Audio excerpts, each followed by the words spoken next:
Bonjour tout le monde, bienvenue dans votre cours de maths et de mathématiques. Aujourd'hui, on fait les deux, comme d'habitude. Aujourd'hui, on va voir les angles isométriques, puis on va voir aussi les angles qui sont opposés par le sommet. Les angles isométriques, c'est des angles de même mesure. Fait que iso, c'est pour même, et métrique, c'est pour mesure. Donc, ici, si je te dis que l'angle 1 et l'angle 2 sont de même mesure, bien, point de vue géométrique, j'ai juste à faire un trait dedans comme ça pour dire qu'ils sont de même mesure. Je pourrais aussi dire que cet angle-là est de même mesure que cet angle-là. Là, je ferais deux traits pour dire que lui et lui sont de même mesure. Puis ici, j'ai fait un trait pour dire que lui et lui sont de même mesure. Quand on parle d'angle isométrique, il y a un symbole qui veut dire isométrique et c'est celui-ci. Si je dis que l'angle 1 est isométrique, donc je fais une vague et un égal en dessous pour dire isométrique à l'angle 2. Donc moi, je te dis que l'angle 1 est isométrique à l'angle 2.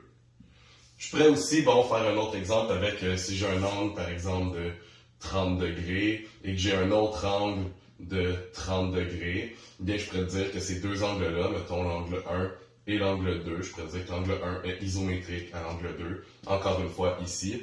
Je l'ai fait dans une figure, mais je peux aussi le faire avec deux angles quelconques qui sont de même mesure. Si tu as 29,9 degrés, ce n'est pas la même mesure que 30 degrés. Donc fais attention, on n'arrondit pas, il faut vraiment que ce soit exactement la même mesure.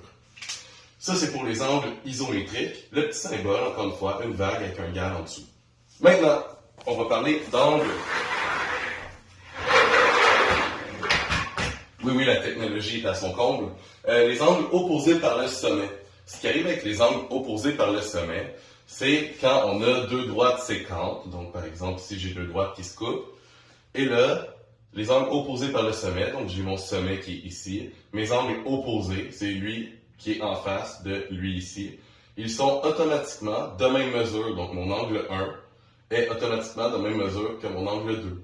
Donc, mes angles qui sont opposés par le sommet sont de même mesure. Donc, l'angle 1 et l'angle 2 sont isométriques. Donc, moi, je te dirais, l'angle 1 est isométrique à l'angle 2.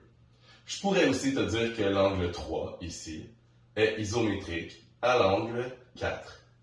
Donc, je vais faire deux traits, et je vais dire que l'angle 3 est isométrique à l'angle 4. Donc, les angles opposés par le sommet, d'habitude, c'est vos préférés en examen, parce que vous les reconnaissez plus facilement. Aussitôt que tu as deux droites comme ça, qui se croisent, tu sais que l'angle qui est opposé par le sommet à l'autre angle, ils sont de même mesure.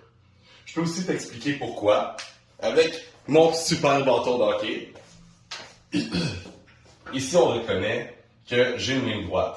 Donc, on peut voir que mon angle 4 et mon angle 2 sont un angle plat, donc des angles adjacents. Ils ont un sommet commun, un côté commun, et ils sont de part et d'autre de mon dit côté commun. Donc, ensemble, ils sont adjacents, supplémentaires pour 180 degrés. Donc, je sais que ces deux angles-là ensemble font 180 degrés. Donc, si je décide de faire un petit exemple, et que je décide que l'angle ici vaut, mettons, je vais y aller avec 30 degrés. Donc, vu qu'ils sont opposés par le sommet, je sais qu'ici, j'ai un angle aussi de 30 degrés. Donc, comme je t'ai dit, mon angle 1 et mon angle 2 sont de 30 degrés. Donc, ils sont isométriques. Mais je pourrais donc te dire, en regardant le fait que c'était tantôt un angle plat ici, je sais que cet angle-ci et cet angle-ci sont adjacents supplémentaires. Donc, ils font 180 degrés ensemble. Donc, j'ai le droit de faire 180 moins le 30 degrés pour savoir que ça me donne 150 degrés ici. Et puisqu'ils sont opposés par le sommet, 150 degrés ici aussi.